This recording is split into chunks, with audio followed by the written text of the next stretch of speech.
부동산 시장의 불황이 지속되면서 매매가에 이어 전세가도 하락세를 보이고 있습니다. 전세가가 하락하자 전세 사기와 깡통전세 위험도 높아져 연일 이슈인데요. 이에 리얼캐스TV에서는 지난주에 전세가율 높은 지역을 알아보며 전세 거래를 신중해야 할 지역을 분석해봤습니다. 지난 시간에 이어 오늘은 전세가율 낮은 지역을 살펴볼 텐데요. 전세 시장도 힘든 요즘 전세가율이 낮은 수도권 지역은 어디인지 궁금하다면 지금 바로 확인해보시죠. 오늘의 영상 시작에 앞서 좋아요와 구독, 알림 설정 부탁드립니다.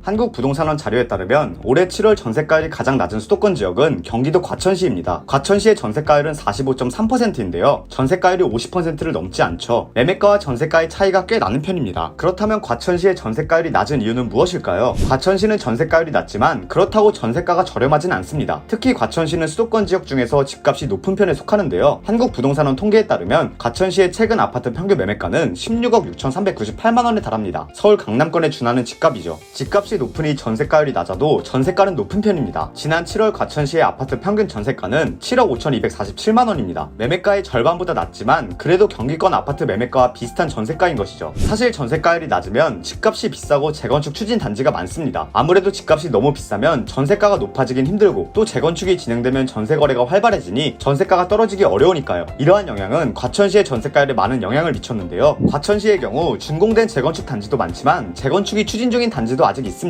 주공 4단지를 비롯하여 5단지, 8단지, 9단지, 10단지, 주안 장군마을 등이 재건축을 진행 중입니다. 이런 상황으로 인해 과천시의 전세가율은 다른 수도권 지역에 비해 낮을 수밖에 없는 것이죠. 과천시에 이어 전세가율 낮은 지역 2위를 기록한 서울 용산구도 원인이 비슷합니다. 용산구도 서울에서 집값 높기로 유명한 동네인데요. 한국부동산원 자료에 의하면 용산구 아파트 평균 매매가는 올해 7월 17억 7,367만원을 기록했습니다. 전세가는 8억 6,794만원이었고요. 매매가와 전세가 모두 과천시와 비슷한데요. 용산구의 전세가율은 지난 7월 기준으로 49.9%에 달합니다. 용산구 이촌역 역세권 단지인 한강대우 아파트 실거래가를 보겠습니다. 해당 단지 전용면적 84제곱미터는 올해 4월 21억원의 매매 거래가 이루어졌습니다. 같은 달 전세는 11억 5천만원에 실거래됐고요. 매매가 대비 전세가는 45.2% 정도입니다. 확실히 전세가율이 낮은 편이죠. 용산구의 전세가율이 낮은 원인은 앞서 언급한 과천시와 유사합니다. 매매가가 높고 재건축 이슈가 있어 전세가율이 서울 내에서도 낮은 편에 속하는 것이죠. 서울 용산구에도 여러 재건축 단지가 존재합니다. 산호아파트, 한양철우아파트, 한강맨션 등 여러 단지의 재건축 이슈가 있는데요. 높은 집값과 재건축 진행이 용산구 전세가에 영향을 미친 것으로 해석됩니다.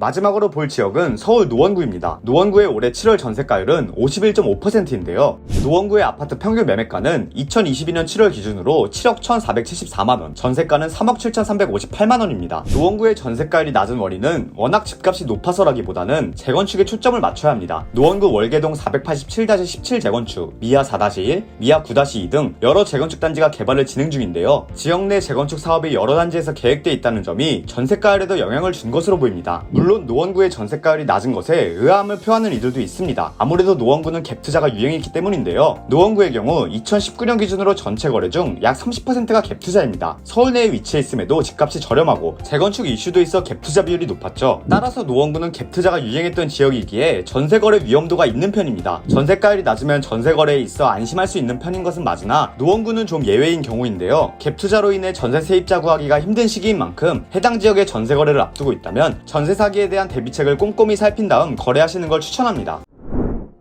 지금까지 전세가율 낮은 지역 탑3를 알아봤는데요. 전세가율이 낮다는 게 전세거래에 있어 안정성을 지닌 것은 맞으나 그래도 최근 불황의 시장을 감안하여 거래 전에는 꼭 여러 체크사항을 살펴보시는 것이 안전합니다. 불안한 시장 상황인 만큼 실패 없는 거래하시기를 바라며 오늘의 영상 마치겠습니다. 컨텐츠가 도움됐다면 좋아요와 구독, 알림 설정 부탁드립니다.